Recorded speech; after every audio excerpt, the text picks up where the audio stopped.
ঢাকা বিশ্ববিদ্যালয় ক্যাম্পাসের কার্জন হল প্রাঙ্গণে অবস্থিত মুঘল আমলে স্থাপিত মুসা খান মসজিদটি এখনও টিকে আছে কালের সাক্ষী হয়ে। তবে এখন আর নেই আগের সেই জৌলুস। দীর্ঘদিন সংস্কার না হওয়ায় ভাটা পড়েছে সৌন্দর্যেও। অষ্টাদশ শতাব্দীতে নির্মিত এই মসজিদটি এখন ঝুঁকিপূর্ণ হিসেবে বিবেচিত। দীর্ঘদিন ধরে কাঠামো ও উপকরণগত অবক্ষয়, অপরিকল্পিত আধুনিক সংযোজন সহ নানা সমস্যায় জর্জরিত হয়ে আছে এই ঐতিহাসিক স্থাপনাটি। এ অবস্থায় ইতিহাস ও ঐতিহ্য সংরক্ষণের গুরুত্ব বিবেচনায় মসজিদটি পুনরুদ্ধার ও সংরক্ষণে এগিয়ে এসেছে মার্কিন দূতাবাস। সেই লক্ষ্যে ৩১ মার্চ মঙ্গলবার কার্জন হল প্রাঙ্গণে raised platform Mughal Musa Khan Moscow এর রিস্টোরেশন অ্যান্ড প্রিজার্ভেশন শীর্ষক প্রকল্পের কার্যক্রম আনুষ্ঠানিকভাবে উদ্বোধন আগের মতোই clean. Berger easy clean fresh, দেয়ালে দাগ থাকবে না, রাখবে সুরভিত করা হয়। অনুষ্ঠানে প্রধান অতিথি হিসেবে উপস্থিত ছিলেন সংস্কৃতি বিষয়ক মন্ত্রী নিতাই রায়চৌধুরী এমপি। বিশেষ অতিথি হিসেবে উপস্থিত ছিলেন সংস্কৃতি বিষয়ক মন্ত্রণালয়ের প্রতিমন্ত্রী আলী নওয়াজ মাহমুদ খৈয়ম এমপি, বাংলাদেশে নিযুক্ত যুক্তরাষ্ট্রের রাষ্ট্রদূত ব্রেন্ট টি ক্রিস্টেনসেন, ঢাকা বিশ্ববিদ্যালয়ের উপাচার্য অধ্যাপক ডক্টর ABM ওবায়দুল ইসলাম সহ সংশ্লিষ্ট দপ্তরের ঊর্ধ্বতন কর্মকর্তাবৃন্দ। অনুষ্ঠানে জানানো হয়, এই প্রকল্পের আওতায় আধুনিক ও উপযোগী সংরক্ষণ পদ্ধতি অনুসরণ করে মসজিদটি পুনরুদ্ধার ও সংরক্ষণ করা হবে। সেই সাথে ফটো রিয়েলিস্টিক 3D মডেল সহ বিভিন্ন স্থাপত্য নথিপত্র প্রস্তুত, হেরিটেজ ইম্প্যাক্ট অ্যাসেসমেন্ট প্রণয়ন, দর্শনার্থীদের জন্য সুযোগ সুবিধা বৃদ্ধি সহ নানা কার্যক্রম বাস্তবায়িত হবে। পুরো প্রকল্পটি বাস্তবায়ন করা হবে US ambassadors fund for cultural preservation AFC বা সাংস্কৃতিক ঐতিহ্য সংরক্ষণে যুক্তরাষ্ট্রের রাষ্ট্রদূতের তহবিল থেকে।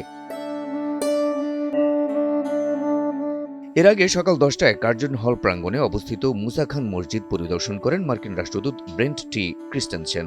এ সময় মসজিদটির ঐতিহাসিক গুরুত্ব, চলমান সমস্যা ও সম্ভাবনাগুলো মার্কিন রাষ্ট্রদূতকে অবহিত করেন প্রত্নতত্ত্ব অধিদপ্তর ও সংশ্লিষ্ট কর্মকর্তা। পরিদর্শন শেষে মার্কিন রাষ্ট্রদূত মুসা খান মসজিদ সহ বাংলাদেশের ঐতিহাসিক প্রত্নতাত্ত্বিক সম্পদ রক্ষায় তার সহযোগিতা অব্যাহত রাখার কথা জানান। I'm pleased to announce that the United States, through the Ambassadors Fund for Cultural Preservation, will be helping fund the restoration of the Musa Khan Mosque through the Ambassadors Fund for Cultural Preservation. We'll be providing $235,000 to be implemented by the Department of Archaeology to help restore this mosque to its historic beauty and historic glory. We are proud to support Bangladesh's cultural history. This is our 13th project in Bangladesh. It is a competitive global process, but Bangladesh has had 13 projects funded in the just over 20 years of the program operating here in Bangladesh.